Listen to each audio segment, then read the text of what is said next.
On Mountain News this morning, today President Trump is taking his message on the road with a rally in rural North Carolina.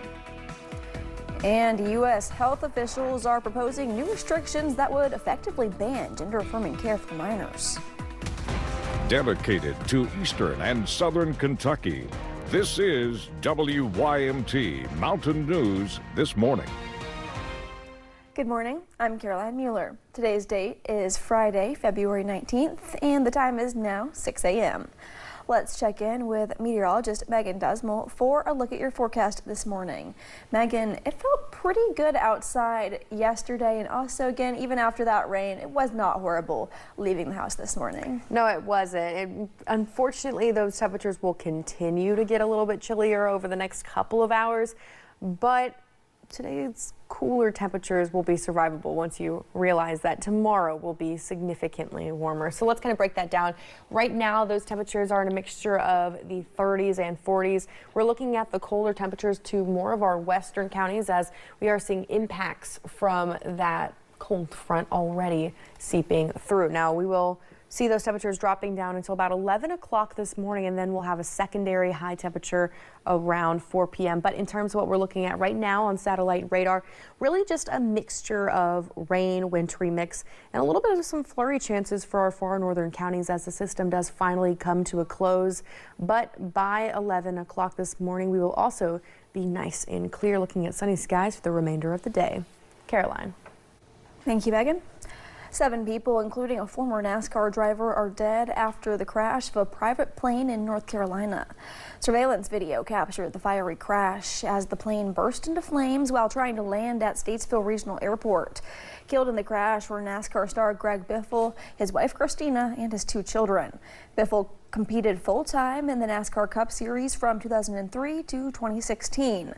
Last year, after Hurricane Helene devastated parts of North Carolina, he flew relief missions to help survivors. The National Transportation Safety Board and the FAA are investigating the crash.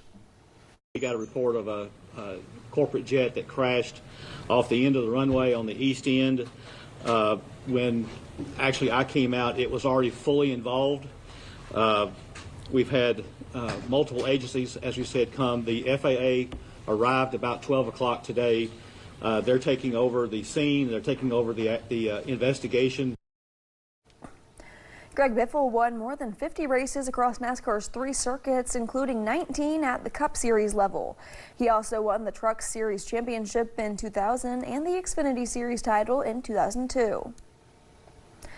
The man accused of shooting and killing United Healthcare CEO Brian Thompson was back in court yesterday for an evidentiary hearing. Attorneys for Luigi Mangione are seeking to block prosecutors from using evidence allegedly found in his backpack, including a 3D printed gun, a silencer, and journal writings that appear to implicate him in the killing during his arrest. Mangione could face life in prison if convicted of second-degree murder. Brian Walsh was sentenced to life in prison without parole for killing his wife nearly 3 years ago. That's the mandatory punishment for first-degree murder in Massachusetts. The judge in the case also ordered Walsh to serve consecutive prison sentences for 2 other convictions that he pleaded guilty to ahead of the trial. A jury convicted Walsh of first-degree murder earlier this week, finding he had planned to kill his wife, Anna Walsh, just hours after ringing in the new year in 2023. Her body was never found. The search for the suspect in last weekend's deadly mass shooting at Brown University is over.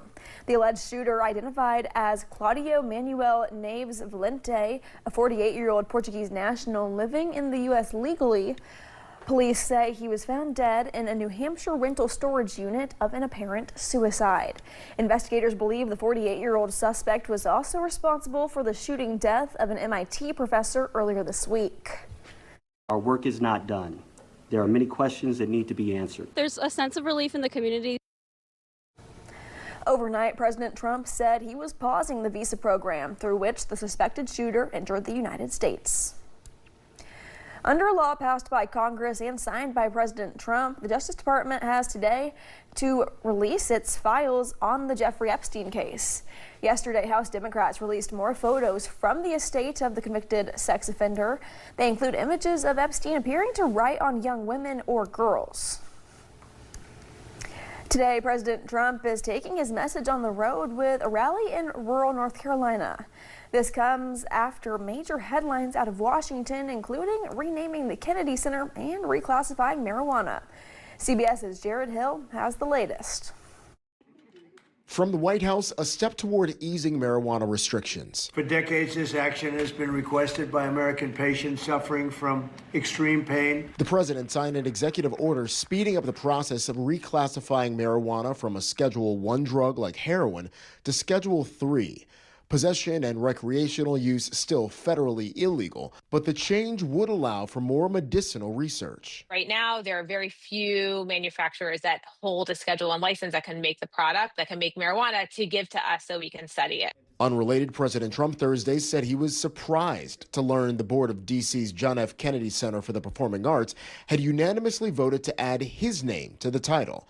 The change already on the website. I was surprised by it. I was honored by it. But it was Trump who fired half the board in February, replacing Democrats with his allies, among them his chief of staff and the second lady, JFK's grandnephew, former Congressman Joe Kennedy. It is a living legacy to a man who gave his life for our country. And one would hope that any American, let alone a president, would understand that. The name can only officially be changed by Congress. Meanwhile, the White House is focusing on Trump's economy, with inflation cooling to 2.7%. The American people are making progress. Democrats say Trump exaggerated in his speech to the nation and said that things are somehow going great, even though costs are up. The president takes his message on the road tonight. Jared Hill, CBS News. Recent CBS News polling finds a majority of people surveyed, 76%, say their income is not keeping up with inflation rates. U.S. health officials are proposing new restrictions that would effectively ban gender-affirming care for minors. Health and Human Services Secretary Robert F. Kennedy Jr. announced the proposed rules yesterday, which include prohibiting federal Medicaid dollars from funding gender-affirming care for children. Kennedy also said HHS is moving to exclude gender dysphoria within the definition of disability. The proposals face a lengthy rulemaking process and are likely to face legal challenges. TikTok has signed a deal to sell its U.S. assets to a group of American investors. The agreement would appear to wrap up a long process that began with President Trump in his first term. In recent months, finalizing a deal has been a key component in broader negotiations between the United States and China. A Biden-era law passed last year required the U.S. version of TikTok to be separated from its parent company, ByteDance. If not, TikTok faced a ban in the U.S. Details of the new deal have not been released yet.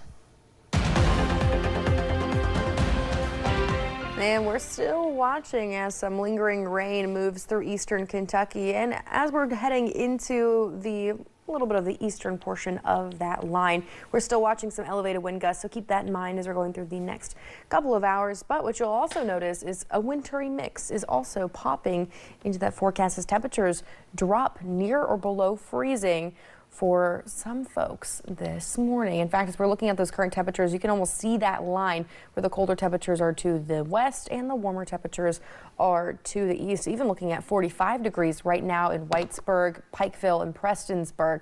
Now, by the time we head to 11 o'clock this morning, we'll see those chances of rain and wintry mix completely clearing out, and we'll also be hitting our low temperatures for the day, finally warming up as we head into the afternoon. Caroline. Thank you, Megan, and thank you for getting your day started with us here on Mountain News this morning. Still to come, Governor Andy Beshear looks back on the highs and lows of 2025.